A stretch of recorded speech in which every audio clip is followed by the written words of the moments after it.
Hey everyone, welcome to the Glow Up Girl podcast. I am Kyra Mitchell Lewis. Thank you all for joining. Hope everyone is doing well. I hope your week is going good. Happy Thursday to you. So, you know what Thursdays means. It's a new episode of the podcast. And today it's a new episode of the career series. So the last time we chatted, we talked about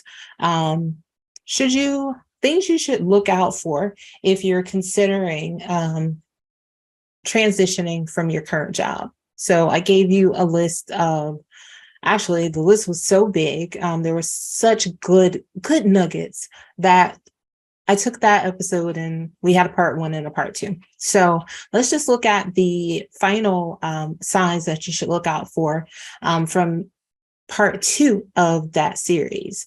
Number 1 was you are finding ethical misalignment, aka somebody's doing something shady and it doesn't work well with your values. Number 2, your overall health is affected. Number 3, you do not have any passion for what you're currently doing or the job you're doing, for the people, for the company, all those things. Number 4, you don't feel empowered to share your voice, which is so key for any job right now, is to give team members a channel or a venue, an opportunity to be able to share how you feel about what's happening around you. Number 5, you often receive negative criticism. Number 6, you often procrastinate. Number 7, your boss is just not so nice. It's not somebody you want to do life with. Number 8, you notice that there's really high employee turnover. Number 9, the job just isn't good for your lifestyle. Number 10, your self-worth is compromised. And number 11, your confidence is affected. So if you did not hear part 1 or part 2 of that series, you can just, wherever you're listening or watching right now, you can just look for, should I stay or should I go, in the career series section. All right, so let's move on to today's topic. Today, we're going to be talking about mentorship. One of the things that I really enjoy talking about, I love mentoring people, and I also have enjoyed and still enjoy being mentored by others, other people who I respect and admire and look up to in this life. So what I want to talk about today is really like, what is mentorship? What should it be? Why is it important? Why do you need it? How to find a mentor? What you need to put into the relationship to ensure that it is beneficial, because it should be beneficial to both people, not just you as a mentee because you want someone to pour into you, but your mentor should also find a mutual benefit to this relationship. So a couple of things. Let's get started with what a mentor should be. Mentor is a seasoned professional who can informally guide you as a less experienced person in an area. Most often it's going to be, a lot of times it's related to career, but it could also be related to an entrepreneurship. So it should be someone who obviously is more seasoned than where you are. They may be someone who is at a position where you'd like to be, and they are going to be willing to give of their time to help you get to that next level. A mentor should always have the mentee's best interest in mind and really should work to tailor their mentorship style to meet that person's needs. You hear a lot of times meeting someone where they are today, right? And a lot of times if you're going to be mentoring someone, you just need to understand how that person likes to be communicated with, understand where they are currently in life, and just sort of tailor your communication to fit where they are. And lastly, you should find an experienced mentor in your network and industry whose leadership and management values you respect. Don't want to go find someone who you don't respect, you don't admire, you think that you don't, you don't look up to what they've done in their career. That would make really no sense for you to do that. So personal and professional development, as we all know, it's really essential no matter what career stage you're in. I mean, there is always an opportunity to learn more. Like I always say, if you're not learning, why are you even here? I think as we continue to evolve as people, we should continuously be learning. And guess what? A lot of times that means finding people in our path along our journey who can help us, who we can learn from and can help us grow.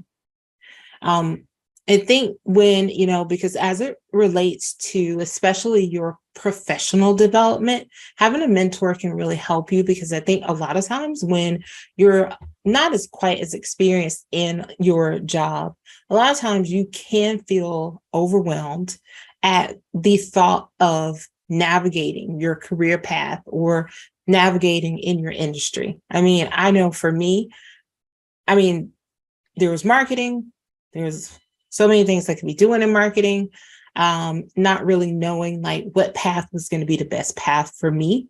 So I was able to, find mentors along the way as I navigated through my career, and see what these people were doing. What were they doing in their career? How had they gotten to that point? And, sometimes when you look for mentors, mentorships don't have to last forever. Sometimes I think they're for seasons, right? So you don't have to go into it thinking, I've got to be tied to this person for life. It's great if you meet someone who mentors you and you develop a relationship, a friendship with them, and you're able to continue to stay in contact throughout your life. But you don't have to necessarily be mentored by someone forever, because at some point you're going to need to go to a next step. And maybe that person has taken you as far as they can take you with their mentorship, and you may need to look to a new mentor. So the first thing I think that is really important as you are looking to enter into mentorship is that you really need to understand what mentorship is, what it isn't, and how it can be valuable to you on your journey.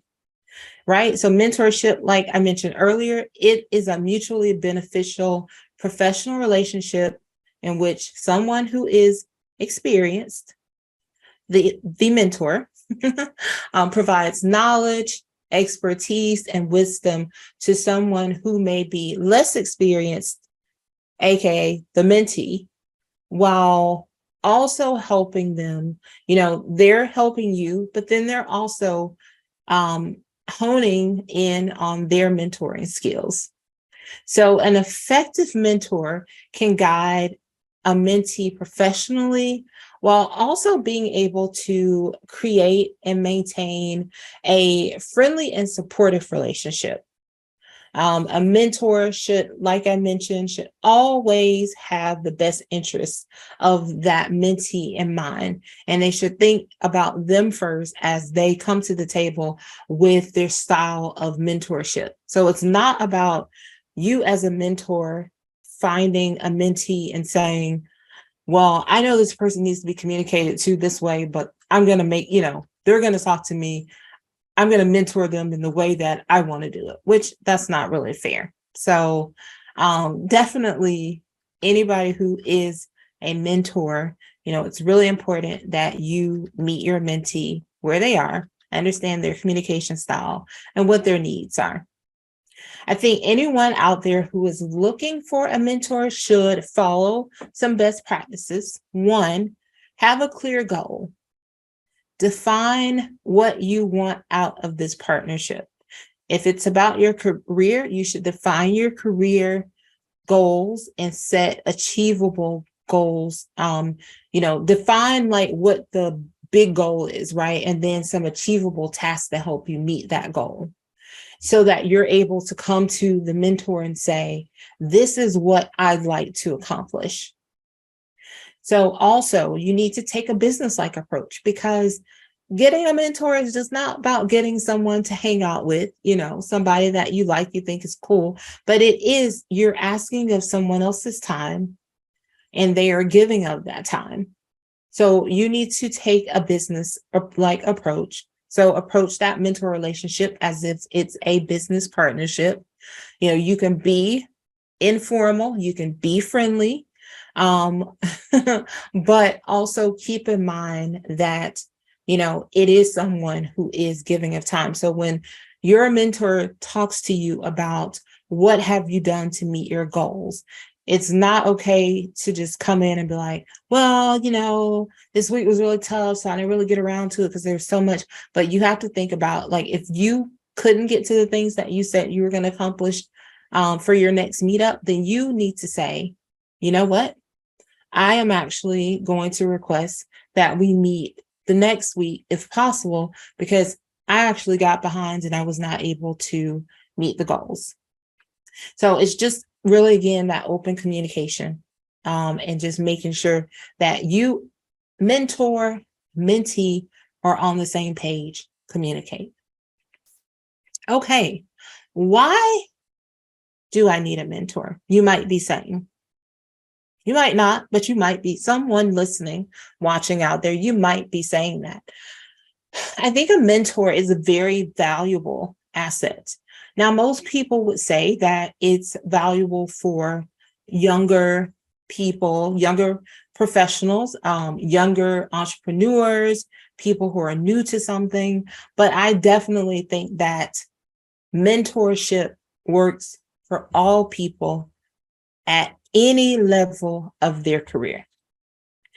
As you will hear me say, and I've said it already during this episode, if you're not learning, why are you even here? There's no moment where we get to a place and we hit that button and it's like, we know it all. We know everything. I don't need to learn anything else. No, so not true. I mean, you're definitely learning something every day. At least I look to learn something new every day. And different people can teach you and help you get there. The thing that may happen, like I mentioned, is that I hate to use the word age out, but I can't think of anything else right now. I mean, your time may expire. Maybe that's a better way of saying it, right? Your time may expire with one mentor, but that may mean you're just ready for the next level. So if I was being mentored when I came into the world of marketing by someone, say I was a coordinator and I was being mentored by someone who was a manager at the time, because ultimately as a coordinator, right, you may be thinking, how do I get to manager level? Or how do I get to senior manager? So I may be talking to someone who is going to be able to help me build a roadmap to get to senior manager level. And when I get to senior manager level, well, my next thoughts may be, I like to be director, or I like to be senior director. I'd like to be head of something. How do I get there? So you may need you may need to then partner with somebody who is doing the job that you desire and can talk to you about what they've done to get there. So mentorship is for everyone, net. So one, I think, if you're saying, why do I need a mentor? Mentorship offers you a different perspective. So learning from someone else who knows more about something than you do is invaluable, right? Not only in the business world, but just in life in general. As I just said, I mean, if you have goals of getting to a certain job or a job title, you would want to talk to people who have already been able to do that and can help you get there. Number two, I think mentorship is a very informal way to get valuable guidance. Because a lot of times, I think when you're working in a professional environment, a lot of times the structure isn't built into most corporate environments to provide mentorship. Some companies do have leadership programs. So I'm not saying that. I said some, not all. Some companies do have leadership programs, and they have set a structure in place to where if you come in and you say, I'm this position today, I'd like to be this in the future, we partner you up with people inside of the company who are doing this. But I think what's really good with mentorship and finding, your own mentor or within your network or someone from a different company is that you get that outside experience from people who are not in your company. A lot of times, the experiences that people may use are the experiences that are theirs within the current situation. So I think it's really important to, if your company has a leadership type program, mentor program, of course, check it out. Because if you're in that company today, but I think it's also good to have someone who is external on the outside of what you're doing every day. Because I think what you get from mentorship is, like I just said, it's informal and it's guidance from someone who has walked that walk, who is talking that talk. So, you definitely want to be able to find someone who has done the things and, they've done the things in other places that don't look like the place that you're currently in. All right. What qualities does a good mentor have? I think this is one of the most important things. I think it's really important for you to determine what does your perfect, if you could create or link up to the perfect mentor, what would it look like? Who would they be? What qualities, characteristics would they have? So I think from a professional standpoint, some things to look at is, on the most basic level, right, is looking at their experience and their growth. That's really important. So again, like I said, if you're that coordinator, if you're the marketing coordinator that aspires to someday be the head of, the VP, the CMO, you're going to obviously want to find a mentor who has accomplished that, right? You want to find someone like it. I think it's better to sort of look at it in stages, because if you're a coordinator and you're talking to somebody who's already like the CMO, it's great if you have that visibility and you can have those conversations. I think a lot of times, like more of those like sort of informal, like coffee talks, coffee chats, just picking somebody's brain for like 20 minutes, those are good. But I think when you're trying to like get to what that next level might look like for you, it's important to talk to people who may be a little bit closer to it. So like I said, marketing coordinator, thinking about, oh, I want to, get to marketing manager, but understanding in between that, it might be marketing coordinator, assistant manager, manager. And you've got that manager who can tell you, well, at the coordinator level, here are the things that you should do to get to the assistant manager level. Here are the things that assistant manager that catapulted me to the manager position. All right. The second thing I think is, like you said, excellent sort of values aligned to yours. I think it's really important, if you find people who have values that align to yours. Also, I think you'd like to maybe call them like character traits. So if you're thinking about, I want to find someone who is, empathetic, want someone who is creative, someone who is out of the box thinker. Like you want to find people with the traits that you look to or you hope to emulate yourself. So finding people who are, like direct, who will be honest with you and not like sugarcoat. That may be something that you're looking for. I know for me personally, I want people who are going to just spit it out, be truthful, even if, sometimes truth doesn't, feel good all the time, right? Constructive feedback. You want to be able to get that, and you want to find somebody who can provide that to you. All right. Now, how to find a mentor, right? I think that sometimes finding a mentor can be a very organic process. But it's also essential to be proactive, right? And trying to set yourself up for a successful mentorship relationship. So number one, I think when you're looking for a mentor, determine what you want from your career. That's the first step in finding a mentor. Like, again, back to my earlier example, I'm the marketing coordinator. I want to get to X. So it's really figuring out, like, ultimately, I think I want to be here, but how do I take that in steps to get there? So I think it's really important for you to understand what you want. And you don't have to know forever, right? You don't have to go in with a long-term plan of, I want to be CMO tomorrow, in 10 years. You can essentially say that, what I'd like to do is move up in the marketing organization. And I'd like to understand what the opportunities are to me. And I'd like to talk about the best ways to explore those with my manager. Second, find a person who has your dream job.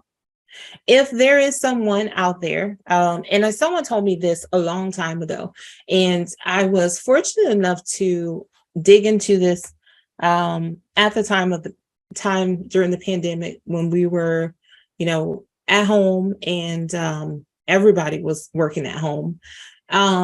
To just have these meet and greets with people who were in the industry that I wanted to work in, who had jobs that were jobs that I was interested in doing, just to pick their brains to talk about how they got there. What does the day look like, a normal day look like for them? And I wasn't at the time looking for a mentor, but you never know what can come from that, right? If you ask somebody for 20 minutes of their time, you may see that you may hit it off with them, and they may be a potential mentor for you. And also too, I think when you're talking to someone, I mean, you can be honest about, if you think there's a connection there, and ask them, how would they, feel about the potential of being, a mentor to you. Another thing is looking at your own professional circle. Again, LinkedIn is a great place to do that. I connect to so many people, just like I'm sure many of you do. I mean, there's so many people in my network, and I'm like, wait, I always feel like there's somebody in there that does something that might come up as a need, especially at work when I'm looking for potential partners for a project or something. I'm like, oh, I think somebody reached out to me about this. But I think the same can be said for networking. Look at all the people in your network, in online and offline, right? If you've gone to any networking functions or learning conferences, learning and development, just take a look at the people who you may interact with, and there may be some opportunities there. And lastly, look for people who understand your role in industry.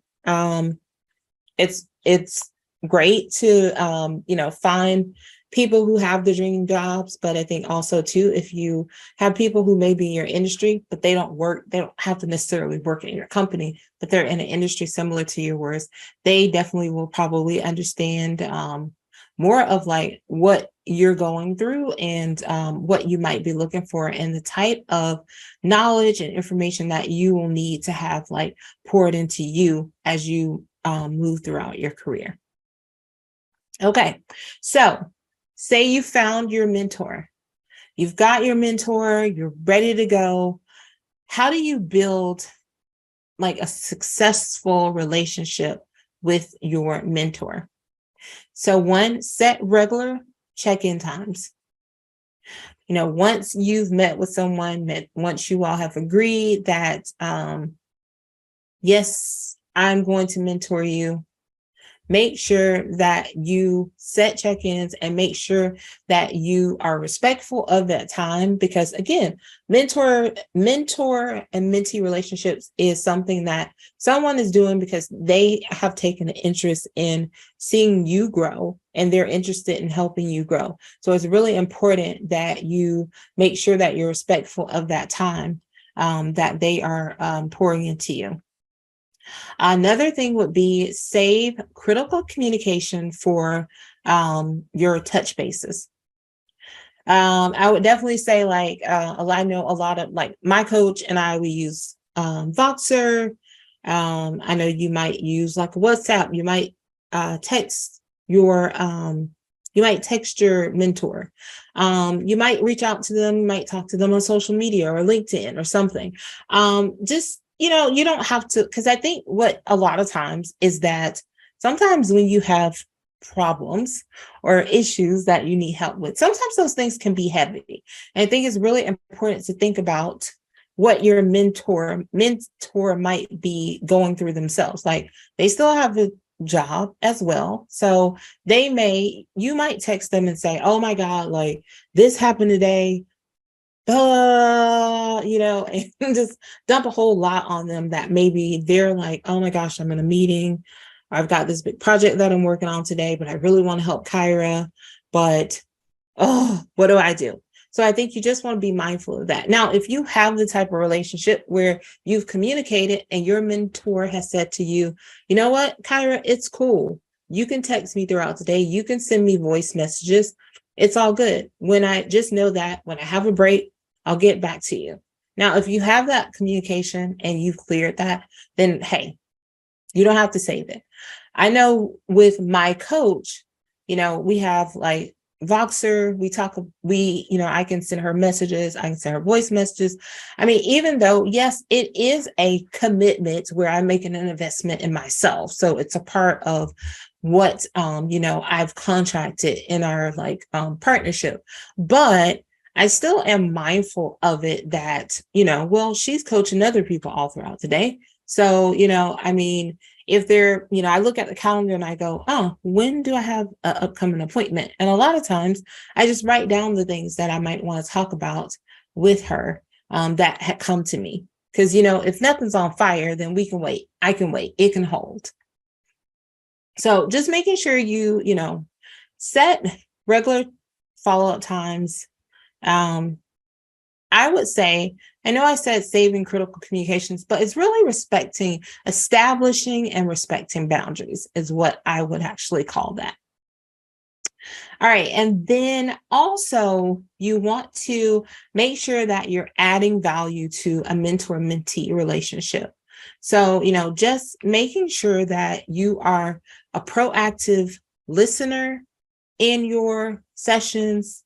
You are proactively learning because, again, like I said, making sure that you're respectful of your mentor's time, and the same for the mentor, right? Making sure that you're respectful of the mentee's time and making sure that you are actively listening and engaging when you're having a dedicated chat with them.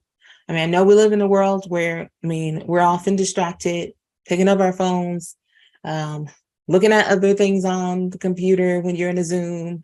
So, as much as you can, if you're able to get back out there and meet in person one-on-ones, maybe go out to dinner, to lunch or grab coffee. If you're able to do that, I think that is a lot easier and it helps to lessen the distractions. So just make sure that you're proactively engaged in the partnership when you are going to be entering into a mentor-mentee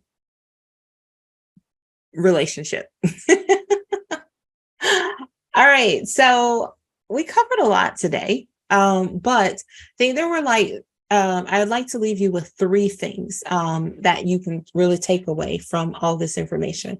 Is as you're considering, mentorship, and getting a mentor, 1, just really understanding what mentorship is, how it works, how it can be valuable to you and your journey. Number 2, finding someone as a mentor whose values align to yours, and there's someone that you respect and admire both professionally and personally. And 3, be sure that the relationship is mutually beneficial to both you as the mentee and them as the mentor. All right. I hope that you found some helpful nuggets in there. I think a lot of times we think it's really easy to find a mentor, but it's not always easy, because it's just like finding a coach or finding a therapist or finding any service-based, anything where someone is, it's like a service, right? You want to find someone who gels with your personality, someone who gets you, someone who understands you. So I think it's definitely important to maybe put out some fillers. If you take the LinkedIn route, put out some fillers, talk to about 5 to 10 people. I mean, figure out who, aligns best with your values and where you want to head, and whose personality meshes best with yours. So you have that time and you have that right, because it's you that's being mentored, and you want to make sure that you find someone who you get excited to talk to, someone you get excited to learn from, and, someone who also, not only can they pour into you, but you can pour into them as well. All right. So that is it for today. But before I leave you, remember, you can head over to glowupgirl.com and you can access previous podcast episodes, resources, and so much more. You can also take our career quiz. It's called, Is It Time for a Career Change? Even if you're afraid to take the leap. It's a quiz. It's a fun quiz. And I designed this quiz to help you determine one of 3 things. 1, I am happy, I am thriving, I'm finding purpose, and now I'm just ready to elevate to that next level. 2, now that I've taken this quiz, not really sure. I mean, thought I was cool. It might be cool for a little while longer, but I don't know if this is the thing that I'm supposed to do, nor do I know if I want to elevate here. And 3, nope, this is not it. Nope, sis, time to move on. Gotta find something else, because joy does not live here. And you talk about Sunday scare, you got the Sunday scaries, the Monday night blues, you got every day of the week, you've got something that you could pin, some type of reason why you don't want to go to that job. And after you take that quiz, if you are someone who's looking for some guidance along your career journey, I am more than willing to help you. I'm ready to help you. I'm ready to chat with you. I'm ready to discuss how I can help you either elevate in your career, or to help you figure out what a good transition plan looks like and what should be next for you. Because it is most important that you live in a space every day that helps you to, not only celebrate your strengths, discover strengths, but also is a career that you love and want to come to, whether you're coming from upstairs and sitting in your office at home, or you're driving to an office, or wherever it may be, on site, wherever. But it's important to find something that we want to do and love every day. Also, if you have any thoughts on topics or anything you'd like for me to talk about, you can send me an email at hello@glowupgirl.com. And you can also check out our interview episodes that happen bi-weekly between these episodes. So head on over there, wherever you're listening today. You can just flip through the catalog and you can listen to some pretty awesome guests that I have the pleasure interviewing myself. So I'll see you all next week. Thank you all for joining. And until then, stay focused, fab, and glow up. Take care, everyone.